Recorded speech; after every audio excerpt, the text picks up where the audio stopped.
So, good afternoon everyone. My topic is about developing love for reading. A love for reading can be hugely valuable for children.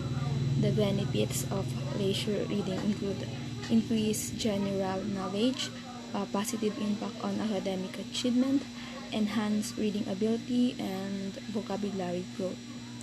Time spent reading for pleasure could be a key indicator for the future success of a child, even more important than their family's socioeconomic status. It is therefore not surprising that many parents are interested in getting their children hooked on books. But certain reading practices used by parents and teachers could end up putting children off reading. On the other hand, though there is no compelling evidence that children who may not want to read for pleasure can be influenced to take it up. So here are some ways in developing love for reading. So number 1, develop family reading routines and rituals.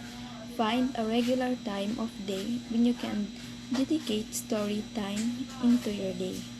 You can read in the morning, after school, or before bedtime. Making story time a cozy routine makes reading an essential and pleasant activity. Number 2, reread your child's favorites. It is common for young children to request the same book again and again. Rereading familiar stories offers children a chance to absorb information over time and lets them master the whole story. Number 3, encourage storytelling. Encourage your child to tell you a story from time to time or to retell a story after you have read it several times. Don't feel the need to correct how she's telling the story. Let's her enjoy the experience of storytelling. Number 4, have fun while reading. Try whatever style feels comfortable for you and your child. Some ways families have fun with stories include: first one, acting out the story while reading by using facial expressions, gestures, body movements, and voice to make the story come to life. The second one, making the story relevant to your child by adapting the story to include her name, a friend's name, or your pet's name.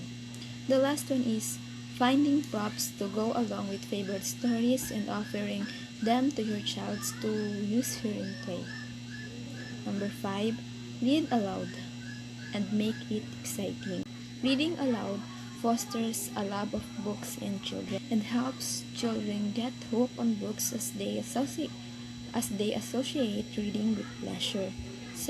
Some children pointed out that how books are read aloud could affect their enjoyment of the reading. It is important that the reading be done in an enthusiastic way that children find engaging. Number 6, ensure access to books. Children who have easy access to engaging text do more reading. Parents who may not be able to buy books for their child could take the child to a public library and assist the child in borrowing books. Another option could be the downloading suitable free ebooks for children to read. Number 7, create a space for reading. It is important to establish a comfortable space and conducive atmosphere for reading as well as set aside time for leisure reading. To enable children to fully engage with and take pleasure from reading, parents should create a comfortable and quiet space for reading. This could be as simple as a corner in the room, which could be decorated as the reading space. This will encourage children to pick up a book and spend some time in the reading corner. Number 8, let children choose books.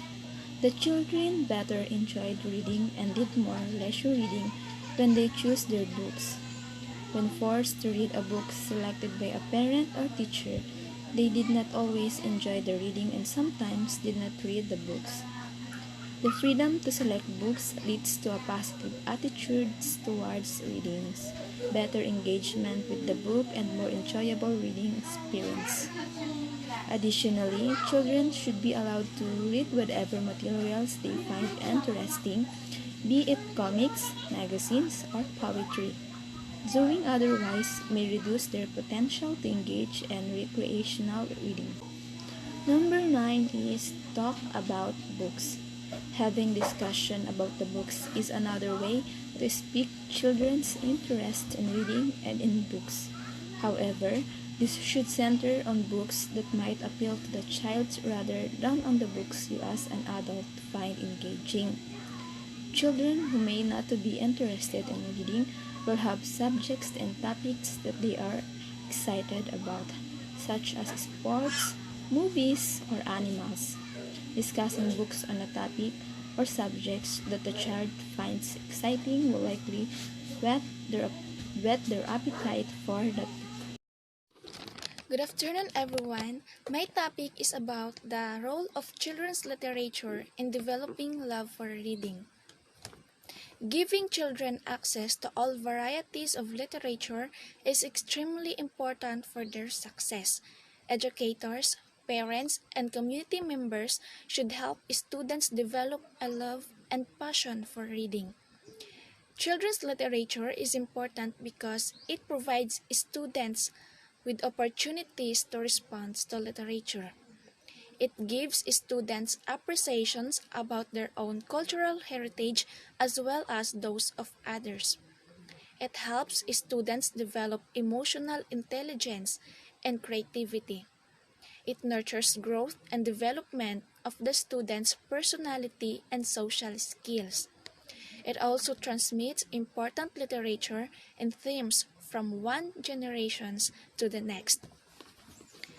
First value to note is that children's literatures provide students with the opportunity to respond to literature and develop their opinions about the topic. This strengthens the cognitive developmental domain as it encourages deeper thoughts about literature. Quality literature does not tell reader everything he or she needs to know. It allows some difference in opinion. Some reader may something completely different away from the piece of literature than the next reader based on the two personal viewpoints and experiences. Students can learn to evaluate and analyze literature as well as summarize and hypothesize about the topic. Second, children's literatures provide avenue for students to learn about their own cultural heritage and the cultures of other people. It is crucial for children to value this because developing positive attitude towards our own culture and the culture of others is necessary for both social and personal development. Third, children's literature helps students develop emotional intelligence. Stories have the power to promote emotional and moral development. Children's literature also encourage creativity. Norton stresses the role that literature plays on nurturing and expanding the imagination. Children's literature promotes the development of students' internal imaginations. Children's literature is of value because it fosters personality and social development. Children are very impressionable during the formative years, and children's literature can help them to develop into caring, intelligent, and friendly people. Finally, children's literature is of value because it is a timeless tradition, one in which books are the major means of transmitting our literary heritage from one generation to the next. Children's literature is extremely valuable in both the school settings and at home. Teachers and parents should both be able to differentiate between quality and mediocre literature in order to give students access to the best books to encourage these important values in providing an opportunities to respond to literature as well as cultural knowledge, emotional intelligence, and creativity, social and personality development, and literature history to students across generations to the next. Exposing children to literature can contribute to the creation of responsible, successful, and caring individuals. Good afternoon, everyone. My name is Cheka Arayahay. Here are some ways of sharing stories to young readers. First, be prepared. Sharing a story should be fun for everyone, even grows up. Read it yourself first and have a think about the characters and plot. If you love it, chances are you will too. This also means that there will be no surprises that might trip you up as you read. Second, get comfy. Are there enough cushions and blanket to sit on? Can you be heard? Is there enough light? If your children are easily distracted, they can draw or play games quietly while you read. They still reap benefits of your storytelling. Third, holding the books. Now, it's time to tame those pages so you can read the next and your kids can see you. You can hold the book wide open and to the side or put it between laps. Plus, you can use your free hand to point out pictures and for grand gestures. Fourth, get into character. Using voice and song, it is a great way to bring the story to life. Fifth, mix it up. Changing tempo is a great way to grab children's attention and build suspense or add humor. 6. Vary the tone. If you read it to more, add strings to your bow. Try constructing your tone, which is good for sharing both voices and narration. 7. Add movement and props. You can take it another level by adding movement and props. Make your movement as big or small as you like and invite the kids to join in. 8. Make it interactive. Involve the listener. You can ask them to repeat sentences, encourage and name what they see, and even let them guess what is text. 9. Discuss as you read. Speak your thoughts aloud as you read.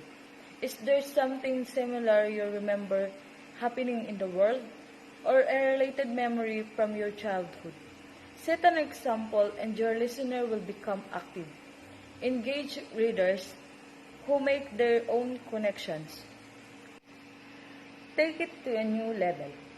Challenge kids with stories above their reading level. When you get it to something difficult or new in the book, stop and repeat it slowly. Tell them what it means, what it makes you think of, other words that mean the something, and use it again in another context. That's all. Thank you.